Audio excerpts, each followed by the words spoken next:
I'm Vlad with the Verge, and this is a Samsung Galaxy Gear. There are two things about the Gear that you will love. Its built-in camera and the ability to send and receive phone calls Dick Tracy style. The Gear's camera has utterly surpassed my admittedly low expectations.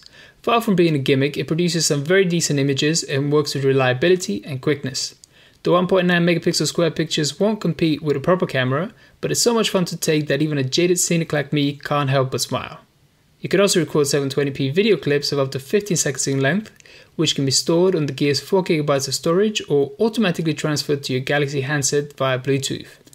Other than Bluetooth, the Gear has no external connectivity of its own. Even the NFC chip is built into the charging cradle, so you'll be relying on a connected Galaxy device for much of this watch's functionality. Phone calls can be initiated or received on the Gear without ever touching the phone, which simply acts as a conduit.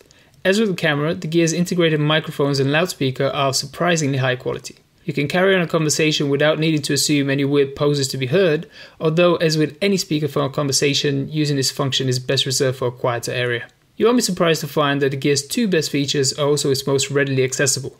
A swipe down from the home screen gets you into the camera, a swipe up from the same spot brings up the phone dialer. A side swipe in either direction will get you into the apps menu, where unfortunately things start to fall apart. Navigation is quick once you know what you're doing, but terribly unintuitive.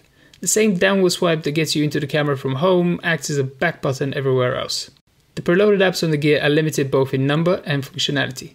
The pedometer is inaccurate, the Tweet Quick View and Pocket apps consistently fail to even launch correctly, and the music controls only adjust volume and toggle between tracks.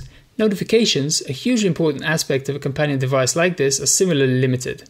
Whether I had one or a dozen unread Gmails, the number next to the red M icon on the Gear was always 1. And even then, the only thing you can do is tap a link on the watch that unlocks your Galaxy phone and shows the emails there. Samsung's boast of 70 Gear apps at launch sounds impressive at first, but they're all either too limited or dysfunctional to excite any interest. Things aren't helped by the fact that you have to use the Galaxy Gear Manager app on a Samsung device to install anything to the Gear or to adjust such basic things as the color of the default watch face. To Samsung's credit, the Bluetooth connection between the Gear and its paired device is consistently reliable, and the automatic transfers of photos and alerts in both directions works well. Because of its use of the new Bluetooth Low Energy standard, Samsung manages to get surprisingly decent battery life out of the tiny cell it has inside the Gear. It will last for a full day, almost 24 hours, even if you have vibration alerts enabled and a pretty active social life. But beware that the camera will stop working once you drop below 15% to preserve energy. Physically, the Gear is a tale of design compromises. Steel screws and chunky oversized metal parts clash with gentle color schemes like rose gold and oatmeal beige. The Gear is too big to ever be considered elegant, yet too refined to be a proper oversized men's watch. As with the Pebble, the Gear screen is activated with a wrist gesture. Samsung tries to be more natural by reacting to you raising the arm the watch is on, but that's only if you're sitting or standing up. It's utterly useless when you're trying to check the time in bed. The experience of using the Galaxy Gear is rather like that of biting into a donut with too little filling.